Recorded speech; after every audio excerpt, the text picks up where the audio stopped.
My name is Audra Wilson, and I am 32 years old. For as long as I can remember, I have been the responsible one, the hardworking one, the one who always had to try twice as hard for half the recognition in my family. That night at the country club, when my father called me selfish in front of everyone while praising my sister Vanessa, something inside me finally snapped. After years of silent sacrifice, I spoke my truth, and the look on his face was worth every second of the uncomfortable silence that followed. Before I tell you how I finally stood up for myself after years of being called selfish, let me know where you are watching from and hit that subscribe button if you have ever been underappreciated by family. I grew up in Oak Brook, a comfortable middle-class suburb just outside of Chicago. Our neighborhood was the kind with manicured lawns, community barbecues, and an unspoken competition for whose kids were the most accomplished. In our household, that unofficial trophy always went to my younger sister Vanessa. From the beginning, my father Harold made no secret of his favoritism. Vanessa was born when I was 3, and from what my mother told me years later, Dad had always wanted a second daughter with more personality than his serious firstborn. Vanessa certainly delivered on that expectation with her outgoing nature and ability to charm adults from an early age. Vanessa has never met a stranger my father would boast at neighborhood gatherings, while I stood quietly beside him, invisible, in my sister's radiant shadow. My mother Diana tried to balance things out, but she was the quintessential peacekeeper. Rather than confronting the obvious favoritism, she would pull me aside after particularly hurtful incidents and whisper, "Your father loves you too, Audra. He just shows it differently." As I grew older, I realized what she really meant was that he showed it less, if at all. The contrast in how we were treated was stark. When I made honor roll consistently throughout middle school, my achievements warranted a brief good job from my father. But when Vanessa landed a small role in the school play, he bought her flowers and took the entire family out to celebrate at a fancy restaurant downtown. "Your sister has star quality," he explained when I questioned the disparity. "Academic stuff comes easily to you, so it is not as impressive." Nothing came easily to me. I studied until midnight most nights, while Vanessa flitted between hobbies and social events. But in our house, effort was invisible compared to natural charm. The dynamics shifted even more dramatically when our parents divorced during my junior year of high school. I was 16, focused on maintaining my grades while processing the family breakdown. Vanessa, at 13, became what my father called his emotional support during the separation. While he leaned on her, I was expected to be self-sufficient, the strong one who did not need comforting. After the divorce weekend, visitations became another arena for the imbalance to play out. My father would plan elaborate outings for Vanessa, while I was left to entertain myself at his new bachelor apartment. If I expressed any disappointment, he would label me as difficult or impossible to please compared to my easygoing sister. College presented new challenges. I had worked part-time throughout high school to save for tuition, expecting some parental support. Instead, I was told I needed to be independent and build character through student loans and work-study programs. Meanwhile, Vanessa received full financial support when her time came, with my father covering her tuition, apartment, and even a car. His explanation was that Vanessa was more delicate and needed the support to thrive. I put myself through Northwestern University, working 30 hours a week at a local coffee shop while maintaining a 3.8 GPA in marketing. Those years were a blur of exhaustion, determination, and growing resentment as I watched Vanessa drop out of 3 different colleges, with my father continuing to fund each fresh start. "College is not for everyone," he would say, defending her latest abandonment of education. "Vanessa is creative. She needs to find her path." After graduation, I secured an entry-level position at a respected marketing firm in Chicago. Through sheer determination and consistent 80-hour work weeks, I climbed to an executive position by the time I was 30. My success was self-made, something I took immense pride in despite the toll it took on my personal life. Vanessa, meanwhile, had developed a pattern of starting entry-level jobs with enthusiasm only to quit within months when the work became challenging or boring.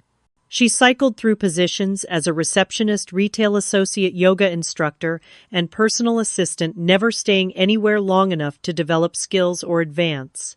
She also moved from one serious relationship to another, often living with boyfriends, until inevitable breakups left her scrambling for housing. Throughout all of this, I built a small circle of trusted people who saw the truth of our family dynamic. My best friend Sophia had witnessed the disparities since childhood and provided a sounding board for my frustrations. "Your family is treating you like an ATM with legs," she told me bluntly after one particularly difficult family gathering. "They take and take, but never acknowledge what you give." I also found understanding in my relationship with Derek, a graphic designer I had been dating for 2 years. Unlike previous boyfriends who had found my family situation too complicated, Derek recognized the manipulation and encouraged me to establish boundaries. "You cannot set yourself on fire to keep others warm," he would remind me when I was torn about saying no to yet another request for help from Vanessa. The most recent addition to our complicated family tableau was Brenda, my father's second wife, 15 years his junior, and, unsurprisingly, firmly in Team Vanessa. From the moment she joined the family, Brenda positioned herself as Vanessa's advocate and confidant, often suggesting that I lighten up or be more supportive of my struggling sister. "Family helps," family, Brenda would say meaningfully during holiday gatherings, her eyes fixed on me whenever Vanessa mentioned her latest financial crisis. What none of them understood or chose to ignore was that I had been helping silently and consistently for years. But the truth about exactly how much I had been supporting my sister would not remain hidden forever. The arrangement that would eventually lead to our family's reckoning began 2 years ago when Vanessa called me sobbing at 11:30 at night. Her boyfriend of 8 months, Tyler, had broken up with her and asked her to move out of the apartment they shared. The rent was due in 3 days, and she had no savings to secure a new place. "I have nowhere to go, Audra," she cried. "Dad says I cannot move back in with him and Brenda because they converted the spare room into a home gym. Can I crash with you just for a few weeks?" My one-bedroom apartment was barely big enough for me, let alone a second person with extensive belongings. More importantly, I valued my personal space and knew from childhood experiences that living with Vanessa meant chaos and emotional drama. "I cannot take you in, but I can help you find a place," I offered instead. "How much can you afford for rent?" The answer, it turned out, was next to nothing. Vanessa had been contributing minimally to the rent, with Tyler spending most of her part-time barista earnings on clothes, dining out, and weekend trips with friends. Now she was facing the reality of Chicago's rental market with almost no income and zero savings. Against my better judgment and Derek's cautious advice, I agreed to help her secure a studio apartment in Wicker Park. The rent was $1,200, monthly, reasonable for the area, but far beyond Vanessa's means. "I will cover the first 3 months," I told her firmly. "That gives you time to find a better-paying full-time job and get on your feet." Vanessa was effusively grateful, promising to update her resume immediately and search for higher-paying opportunities. I even connected her with contacts at several companies, leveraging professional relationships I had carefully built over years. 3 months came and went. Vanessa had taken a retail position at a boutique clothing store, but was still making barely enough to cover utilities and food, let alone rent. Each time I brought up the agreement, she had a new excuse. The job market was tough. The boutique did not give her enough hours. She needed expensive new clothes for interviews, or she had unexpected medical expenses. Just one more month became her mantra. I promise I will figure it out. 1 month turned into 6, then a year. Before I knew it, I had been paying Vanessa's rent for 18 consecutive months, watching my own financial goals slip further away. The down payment I had been saving for a condo remained stagnant. The master's degree program I wanted to pursue stayed on hold. The European vacation Derek and I had been planning was indefinitely postponed. Meanwhile, Vanessa's Instagram told a different story than her financial hardship narrative. There were posts from weekend getaways to Michigan wineries, new designer clothes with tags still attached, and expensive restaurant meals with friends. Each time I questioned these expenditures, she had a ready explanation. Friends had treated her. She had found amazing sales. The trip was mostly paid for by someone else. The financial drain was significant, but the emotional toll was worse. Every month transferring that $1,200 felt like a silent scream into the void. No one in our family knew about this arrangement, not even our mother.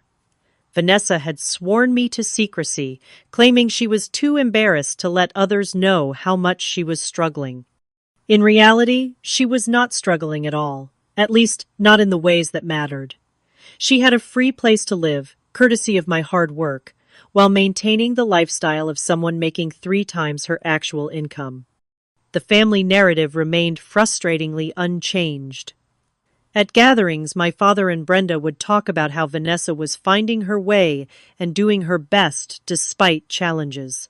My own career successes were acknowledged briefly before someone changed the subject, usually to something more interesting that Vanessa was doing. "Are you coming on the family trip to Lake Geneva this summer?" my father asked during one Sunday phone call. "I do not think I can get the time off," I said, which was partially true.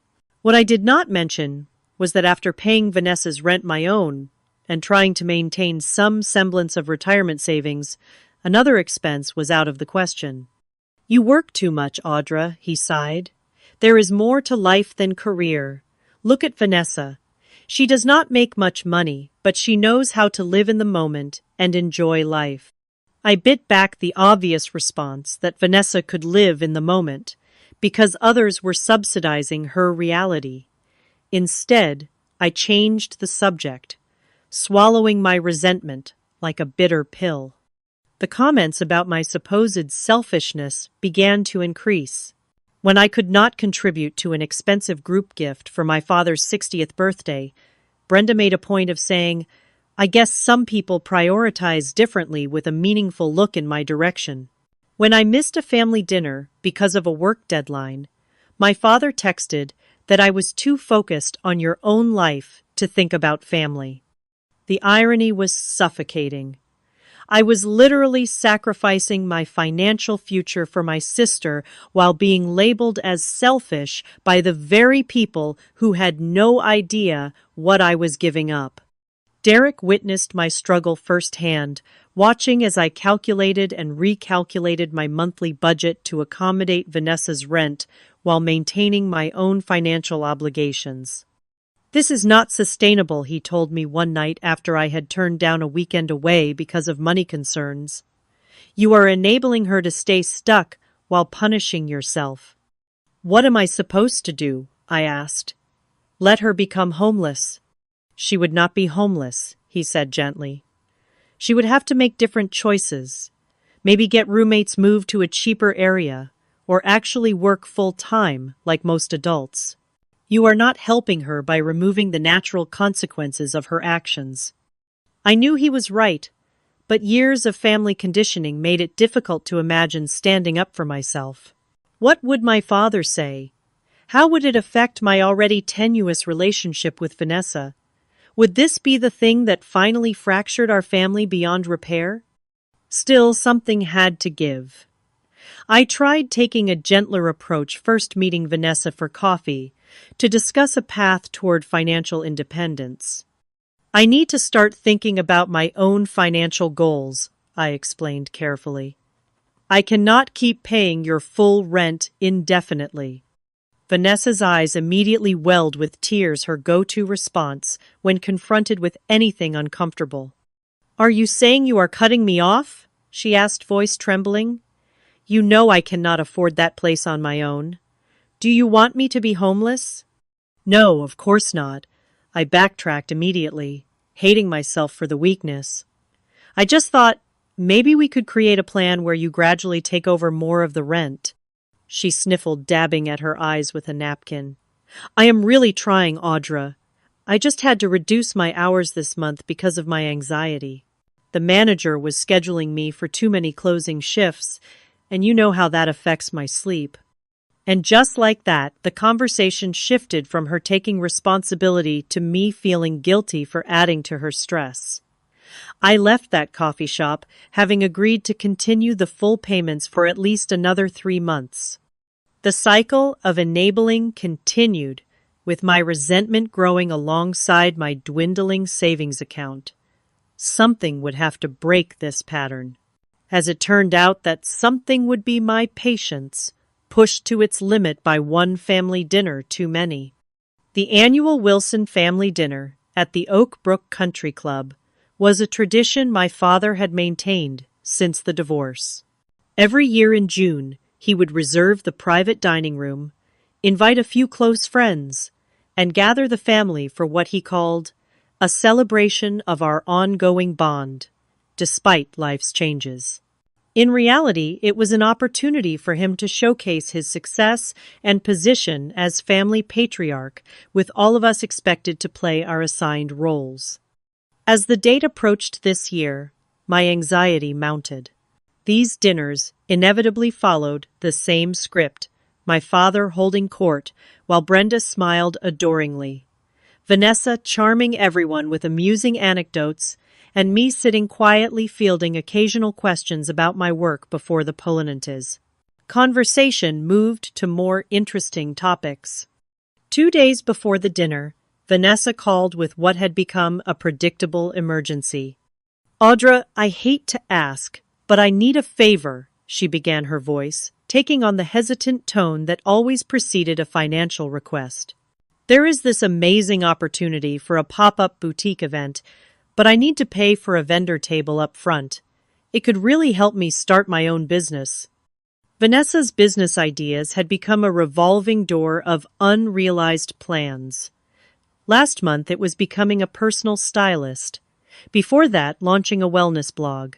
None of these ventures ever materialized beyond the initial excitement phase, and certainly none had produced any income. How much do you need? I asked already, mentally adjusting my budget for the month. Just $300, she said quickly. The event is this weekend, and I could make back triple that amount if I sell even half my inventory. What inventory? I asked. I did not know you had products to sell. Well, I need to buy some things to resell, she admitted. But I have done all the research. Trust me, this is going to be different. Against my better judgment and the imagined sound of Derek's disapproving sigh, I transferred the money. Good luck, I said. I hope it works out. The night of the dinner arrived, and I made my way to the country club with the familiar mix of obligation and dread. The dining room was elegant, as always, with crisp white tablecloths and the soft glow of candles, creating an atmosphere of refined comfort. My father and Brenda were already there, along with their friends the Hyases and the Porters couples in their 60s, who had known our family for years. I spotted Vanessa across the room, animated in conversation with Mrs. Porter. As I approached, I noticed the large Louis Vuitton handbag on her arm, its distinctive pattern catching the light. The bag was new, and from my knowledge of the brand, cost at least $2,000, far more than the $300 I had sent her for the supposed business opportunity. My stomach tightened as realization dawned. There was no pop-up event, no vendor table, no business plan. The money had gone toward a luxury purchase, while I had been eating ramen noodles 3 nights a week to offset the constant drain on my finances. "Audra, you finally made it!" my father called out, gesturing to the empty seat beside him. "We were just talking about Vanessa's exciting weekend plans." I took my seat, accepting a glass of wine from the server, desperately needing its calming effect. "Yes, Vanessa was telling us about this wonderful trip to Miami she is taking with her friends Mrs. Hayes," said, smiling warmly at my sister.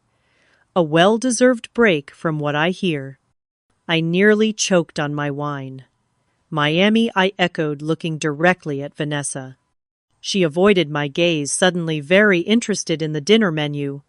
"Just a quick girls' weekend, nothing fancy." "Vanessa found an amazing deal on flights," my father added proudly. "Always the savvy one when it comes to finding opportunities." The server arrived to take our orders, temporarily halting the conversation.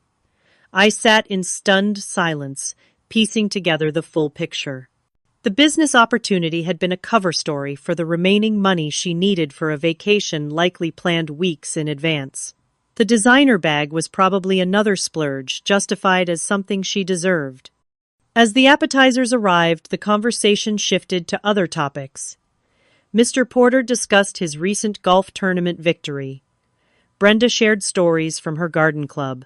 My father regaled everyone with anecdotes from his recent business trip to Boston. Through it all, I remained quiet, a storm brewing behind my polite smile. "Audra, you are unusually silent tonight," my father finally noted during the main course. "Everything all right at work?" "Work is fine," I replied evenly. "Just processing some information."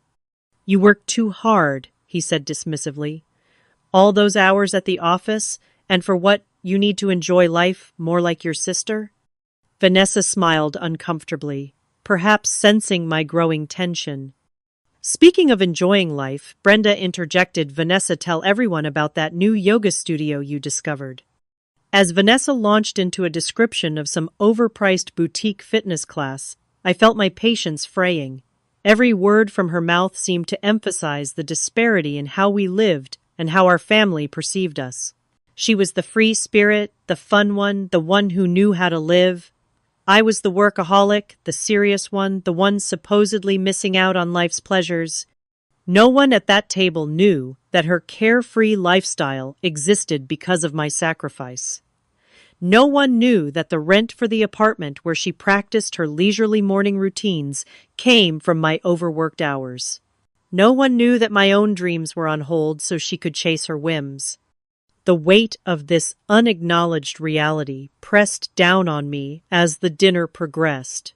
Each laugh, each approving nod from my father toward Vanessa, each dismissive glance in my direction, tightened the knot of resentment in my chest. By the time dessert menus were presented, I was holding myself together by the thinnest thread of composure. Then came the comment that would finally snap that thread. "I am thinking about taking a pottery class this summer," Vanessa announced as we considered the dessert options. "I have always wanted to try it, and there is this amazing studio in Bucktown." "That sounds wonderful, sweetheart," my father beamed. "It is good to explore your creative side." "It is a bit expensive," Vanessa admitted, twirling her hair, the way she always did when leading up to a request. "But I think it would be really fulfilling."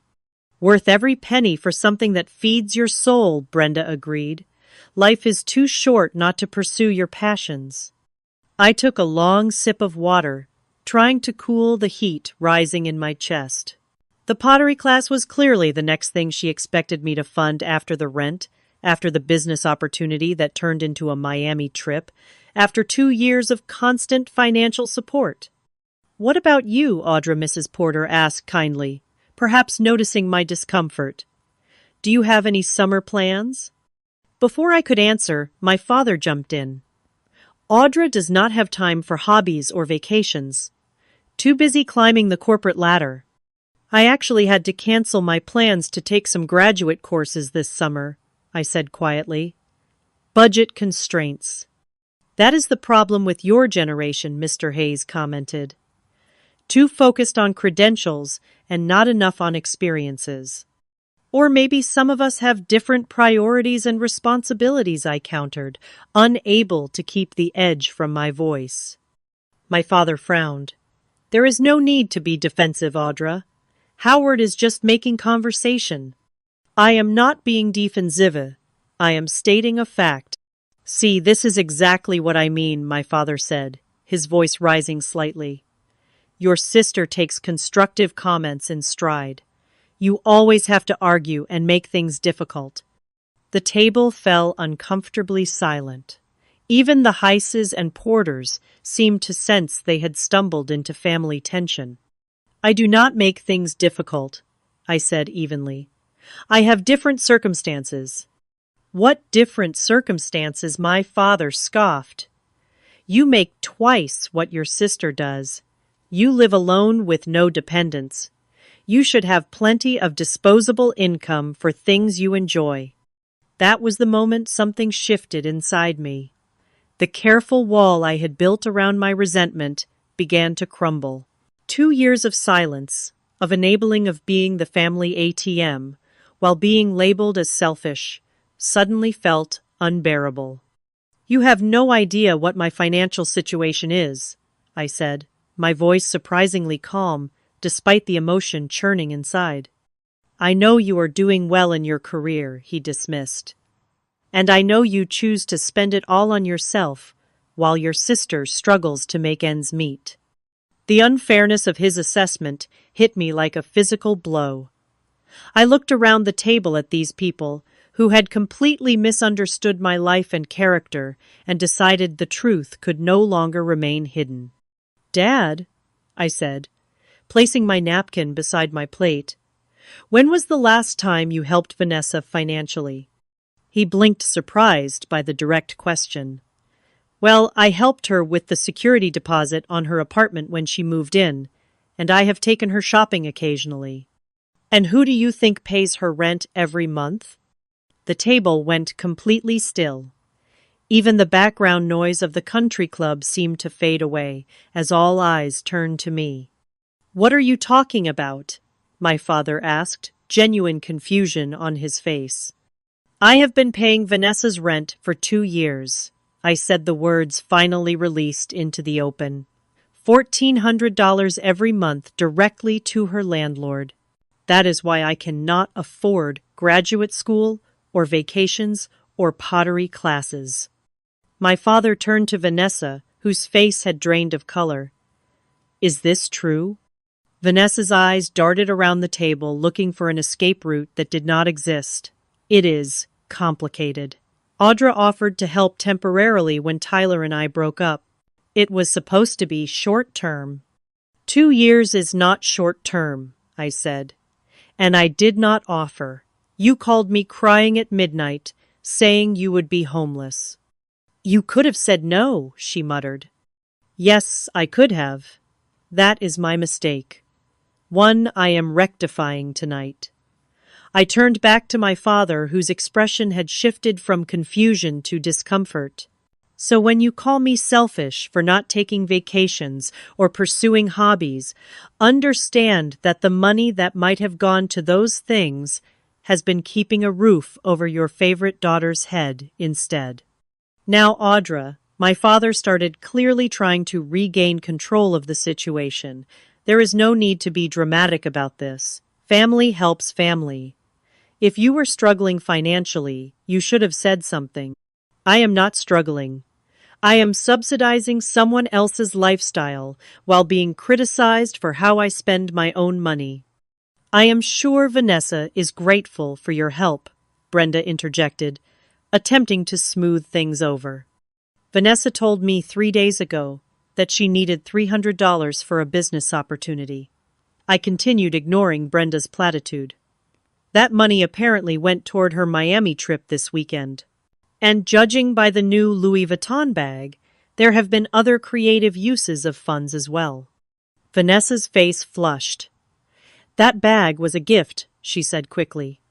From whom I challenged. A friend.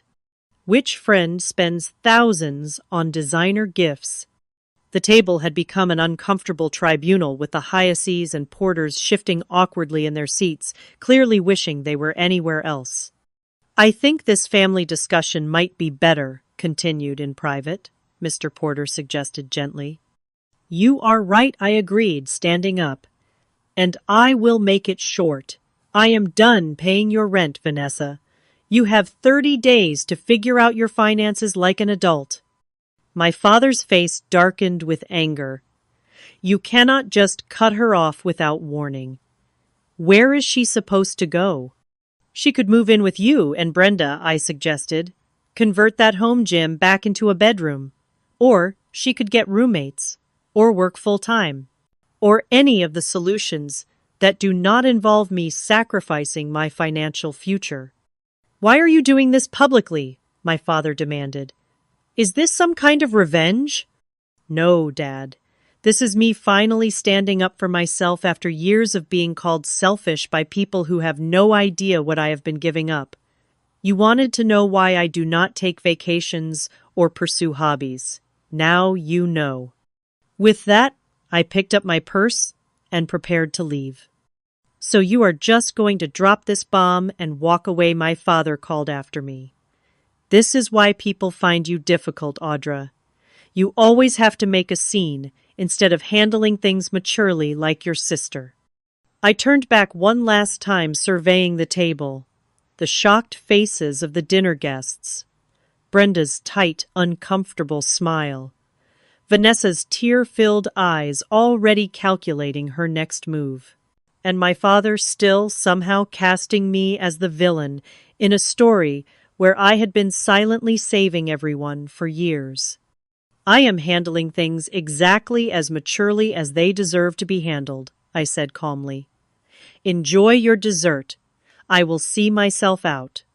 The sound of my heels on the hardwood floor echoed through the dining room as I walked away, leaving behind the weight of expectations and obligation I had carried for too long. For the first time in years, despite the confrontation and its inevitable fallout, I felt something close to freedom.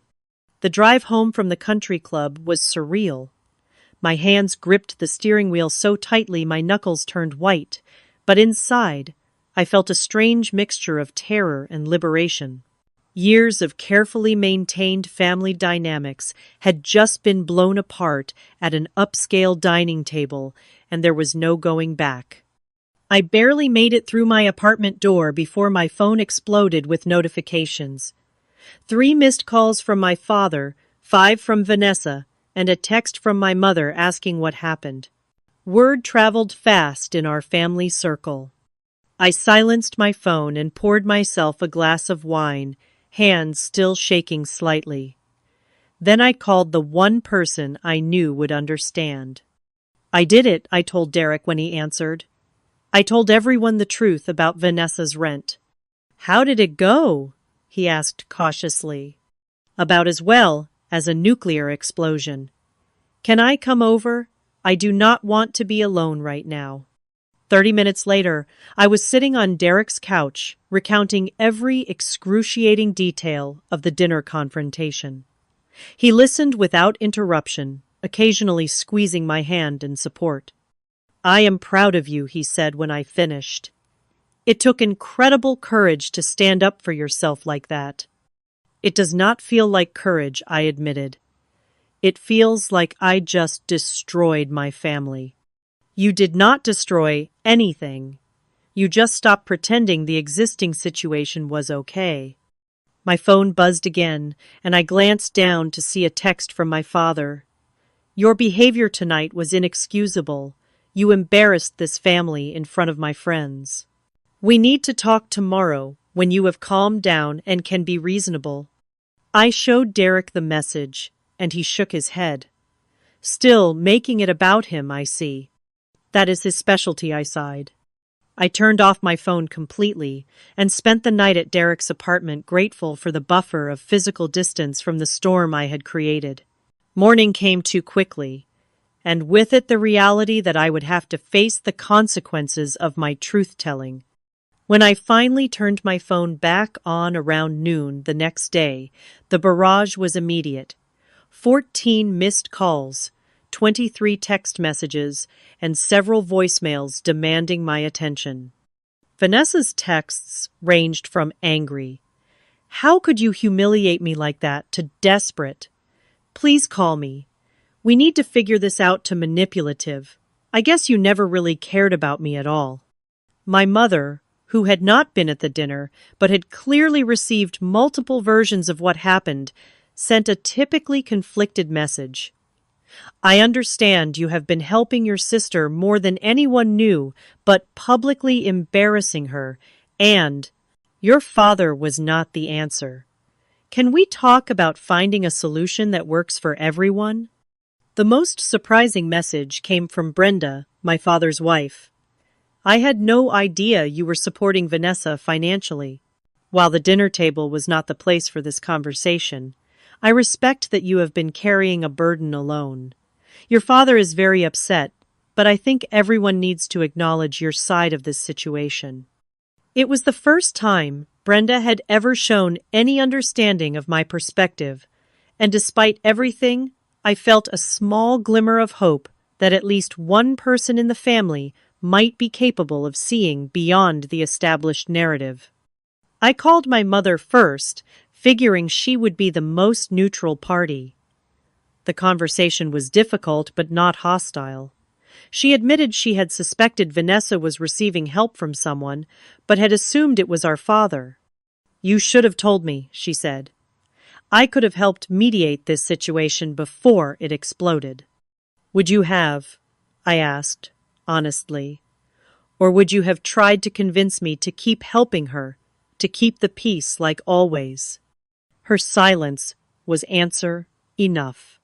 By Monday morning, I needed to return to work and face the real world, despite the ongoing family drama. I had barely settled at my desk when the receptionist called to inform me my sister was in the lobby, insisting on seeing me. "Tell her I am in a meeting," I said, not ready for another emotional confrontation. 10 minutes later, my direct line rang. "Your sister is making a scene in the lobby," the receptionist said, sounding strained. "She is crying and saying she will not leave until you speak with her." This was classic Vanessa creating a public spectacle to force my compliance. In the past, I would have given in, immediately rushing down to placate her. This time, I took a deep breath and considered my options. "Please tell security to escort her out if she does not leave voluntarily," I said firmly, "and let her know I will call her after work hours." It felt harsh, but necessary. For too long I had allowed Vanessa's emergencies to dictate my responses, disrupting my work and life. Those days were over. Later that evening, I called Vanessa, as promised, bracing myself for the emotional manipulation I knew would come. "How could you have security remove me?" she demanded immediately. "I am your sister." "You cannot show up at my workplace and create a scene," I replied calmly. "That is a boundary I am setting right now. I would not have had to come there if you had answered your phone. I am in crisis, Audra. What am I supposed to do about my apartment? I cannot afford $1,400 a month on my own." "I know," I acknowledged. "That is why I am giving you 30 days' notice rather than cutting you off immediately. You have options, Vanessa. You can find roommates, move to a less expensive neighborhood, or increase your work hours. Many people live in Chicago on your income. Those are not real options. You know I cannot live with strangers, and I need to be in that neighborhood for my social connections and potential career opportunities." The conversation continued in circles, with Vanessa cycling through anger, pleading guilt-tripping, and finally, when nothing else worked, vague threats. "Dad is furious with you," she said. "He says you have always been jealous of our relationship, and this is your way of punishing both of us." "That is his interpretation," I replied, refusing to be baited. My decision is about my financial boundaries, not punishment. After an exhausting hour, I ended the call with nothing resolved except my own determination to stand firm. The next day, my father called my office line, knowing I would likely answer a call during business hours. "We need to discuss this situation. Like adults," he began without preamble. "Your sister is distraught." "I am happy to discuss it," I agreed. "But my decision is final. I cannot continue paying her rent." "This sudden cutoff is vindictive, and you know it," he said. "If you were having financial difficulties, you should have said something earlier instead of creating this dramatic scene." "I am not having difficulties. I am choosing to allocate my money differently toward my own goals and future." He sighed heavily. "And what about your sister's future?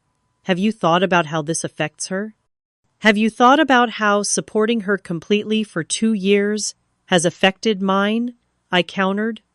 "That was your choice," he said dismissively. "No one forced you to pay her rent. And now it is my choice to stop, just as it is your choice whether to help her yourself." There was a telling pause. "Our circumstances are different. Brenda and I have our retirement to consider." "So do I," pointed out. "And unlike you, I am only in my 30s. I have not even been able to start properly saving for mine because I have been subsidizing Vanessa." The conversation deteriorated from there, with my father eventually suggesting a compromise where I would continue paying half of Vanessa's rent indefinitely. When I refused, he accused me of being stubborn and unreasonable, just as he had throughout my childhood. The following weeks brought more confrontations and attempts at manipulation. My aunt called to tell me how disappointed she was in my lack of family loyalty. My uncle suggested I was overreacting to a little financial help between sisters. Even my mother, after initially seeming to understand, began pressuring me to find a middle ground that inevitably involved me continuing to support Vanessa in some capacity. Through it all, I maintained the boundary I had set. With Derek's support and several emergency sessions with my therapist, I weathered the emotional storm of being cast as the villain in my family's narrative. 3 weeks after the country club confrontation, Vanessa showed up at my apartment on a Sunday afternoon. Her appearance was uncharacteristically subdued. Her designer clothes replaced by simple jeans and a t-shirt. Her usually perfect makeup minimal. "Can we talk?" she asked when I opened the door. "Really talk, not fight." I let her in, cautiously preparing myself for another manipulation attempt. But as we sat across from each other at my small dining table, I saw something in her expression I had rarely witnessed before: genuine vulnerability. "I have been horrible to you," she said quietly. "I knew what I was doing was wrong, taking advantage of your help month after month. But it was so easy to just let it continue." I stayed silent, waiting for the other shoe to drop for the request that inevitably followed these rare moments of self-awareness. "I found a roommate situation in Ravenswood," she continued. 3 girls in a converted loft. The rent would be $800 a month for my share. I can actually afford that with my current job if I pick up more hours." "That sounds like a good solution," I said carefully. I also wanted to say, I am sorry. Not just for the money, but for letting Dad think you were the selfish one all these years when I was the one taking and taking. Her eyes filled with tears, but for once they seemed genuine rather than tactical. It was easier to let him see me as the struggling one who needed protection. For the first time in our adult relationship, we had a conversation that felt honest. Vanessa admitted she had developed a pattern of learned helplessness that served her in our family dynamic. I acknowledged that my enabling had contributed to the problem, stemming from my own need for approval and fear of conflict. "I do love you," I told her. "That has never been in question. But our relationship needs to change if it is going to survive. She nodded, wiping away tears. I know. I am trying to change too. This whole thing has been a wake-up call. As she left, promising to keep me updated on her apartment move, I felt cautiously optimistic. Perhaps this crisis would ultimately lead to something healthier between us. Only time would tell if Vanessa's newfound insight would translate into lasting change, but it was a start. 1 month after the confrontation at the country club, the landscape of my family relationships had shifted dramatically.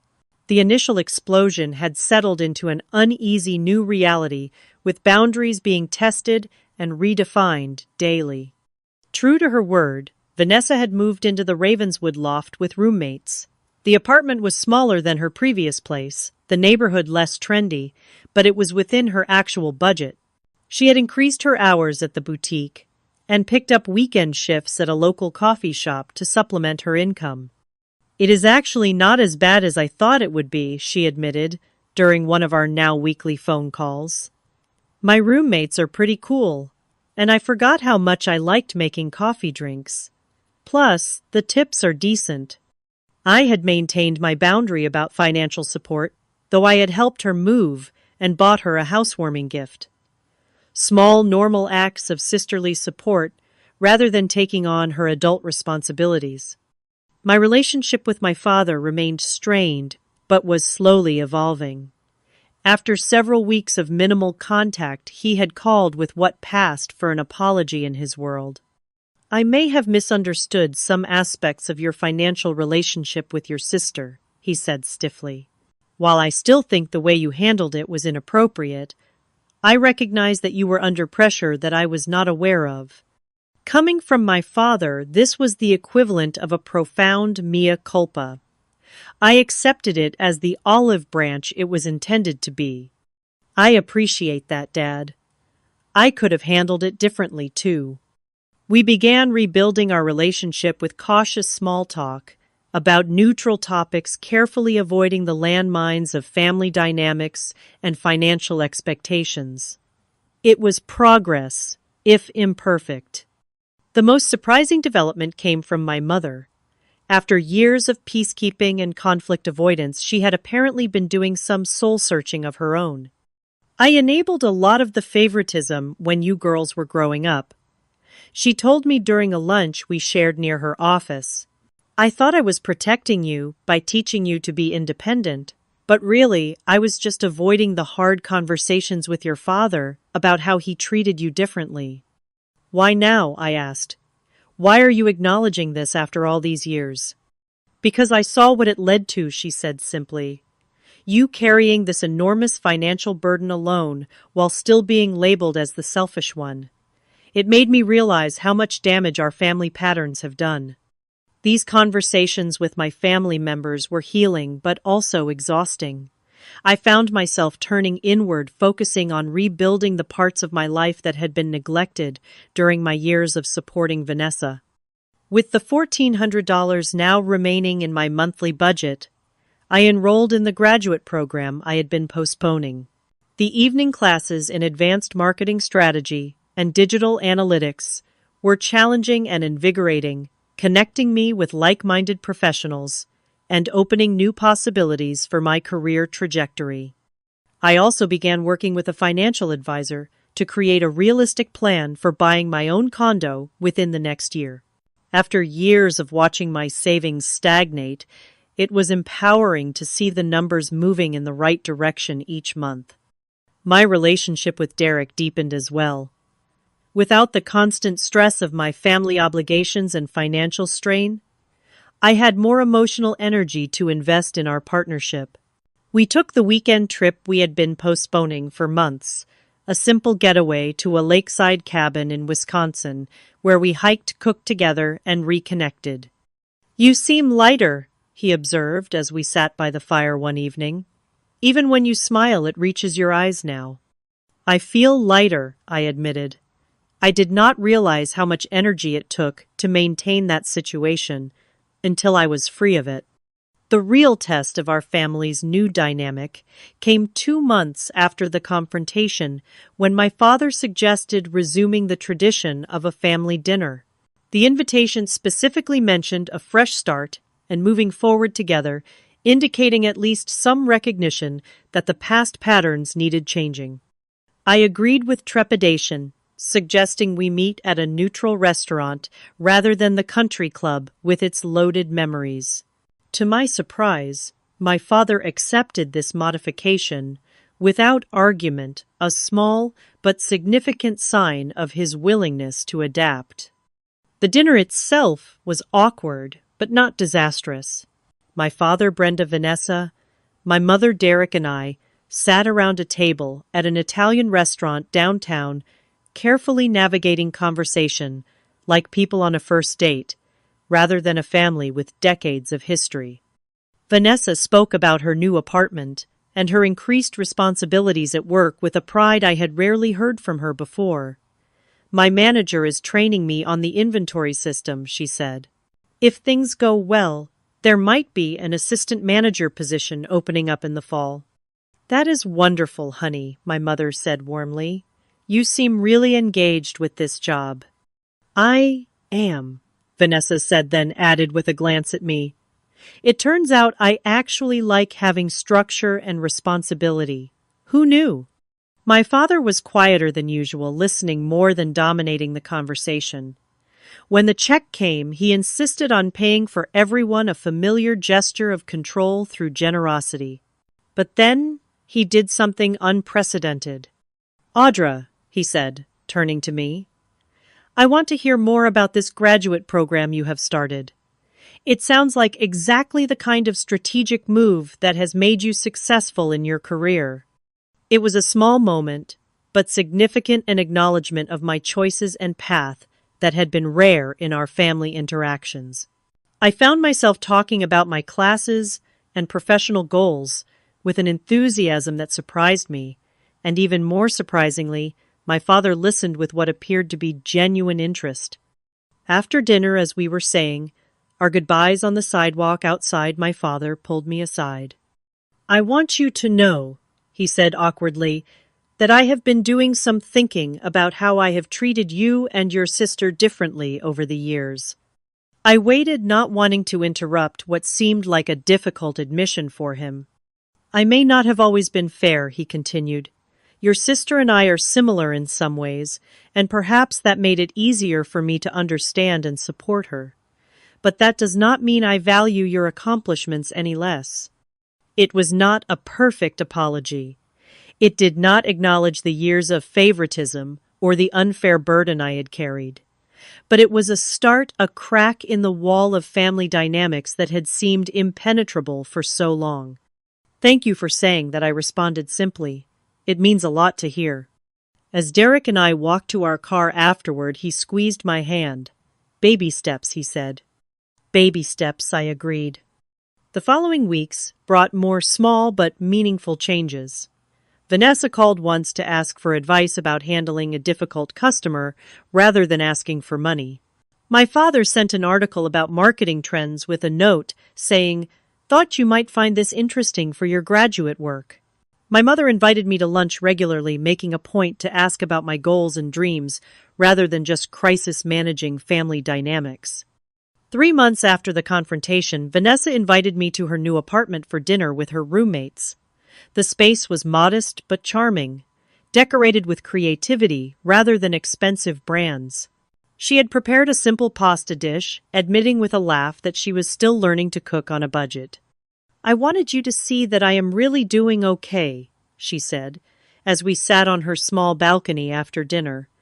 "I know you probably worried that I would fall apart without your help." "I did worry," I admitted. "I am proud of how you have handled this change." She twisted her wine glass thoughtfully. "You know what is weird? I actually feel better about myself now. When you were paying for everything, there was always this voice in my head saying I was a failure who could not handle adult life. Now I know I can, even if it is not as fancy as before." That conversation marked a turning point in our sister relationship. The dynamic was shifting from enabler-enabled to something more balanced and healthy. We were finding our way toward being sisters who supported each other emotionally without unhealthy financial entanglement. By the 6-month mark, many of the changes had solidified into new patterns. Vanessa had received the assistant manager promotion and moved to a slightly better apartment, still with roommates, but in a neighborhood she preferred. She occasionally asked for small loans for specific purposes, which she now consistently repaid on time. My graduate courses were going well, with one professor suggesting I consider teaching as an adjunct after completing my degree. Derek and I had begun seriously discussing our future together, including the possibility of marriage and combining our financial resources toward shared goals. The most profound change, however, was internal. The weight of resentment I had carried for years had lightened, replaced by a sense of agency over my own life and choices. I no longer felt defined by my role as the responsible one, the family ATM, or the supposed selfish sister. I was simply Audra, a woman with her own dreams, boundaries, and yes, generosity expressed on my own terms, rather than extracted by obligation. When my father called to invite everyone to the country club again for his birthday dinner, I was able to accept, without the knot of dread that would have accompanied such an invitation in the past. Whatever happened, I knew I could handle it with the newfound strength that comes from standing in your truth. Looking back on that night at the country club, when I finally spoke my truth, I realize it was not just about money. The $1,400 I sent to Vanessa's landlord each month was a symbol of something much deeper: my willingness to sacrifice my own needs to maintain a family dynamic that hurt me. The journey from resentment to empowerment did not happen in a single dramatic moment, despite how it might appear from the outside. It began with small recognitions, moments of clarity fostered by people like Derek and my therapist, who could see what I could not, that I deserved to prioritize my own well-being. Financial freedom created the space for emotional freedom. Once I reclaimed control of my resources, other forms of self-advocacy became possible. I could say no without guilt. I could express my needs without apology. I could exist in my family as a full person, rather than a supporting character in everyone else's story. My relationship with my family today is not perfect, but it is honest in a way it never was before. My father and I have developed a cautious respect for each other. He may never fully understand me or give me the unconditional approval I once craved, but he has learned to respect my boundaries, and I have learned that his approval is not necessary for my happiness. Vanessa and I are building a healthier sister relationship based on mutual support rather than dependency. She still struggles sometimes with financial management, but she faces the consequences of her choices rather than expecting rescue. In turn, I have learned to offer guidance without control, caring without enabling. Perhaps the most important lesson from this experience is that enabling behavior hurts both people involved. When I paid Vanessa's rent, month after month, without expectations or limits, I was not helping her grow into a capable, independent adult. I was keeping her trapped in a cycle of dependency while growing increasingly resentful myself. True selflessness includes self-respect. For too long, I equated being a good sister, a good daughter, with sacrificing my own needs. I now understand that healthy relationships require healthy boundaries. Caring for others should not come at the expense of caring for yourself. The peace that comes from living authentically is worth the temporary discomfort of speaking difficult truths. For years, I avoided conflict by silently supporting Vanessa while accepting my family's unfair characterization of me as selfish. The confrontation at the country club was painful and messy, but it cleared the way for more honest relationships all around. Today, my family interactions are more truthful, if sometimes more difficult. We no longer pretend that everything is fine when it is not. We acknowledge differences and disagreements rather than sweeping them under the rug.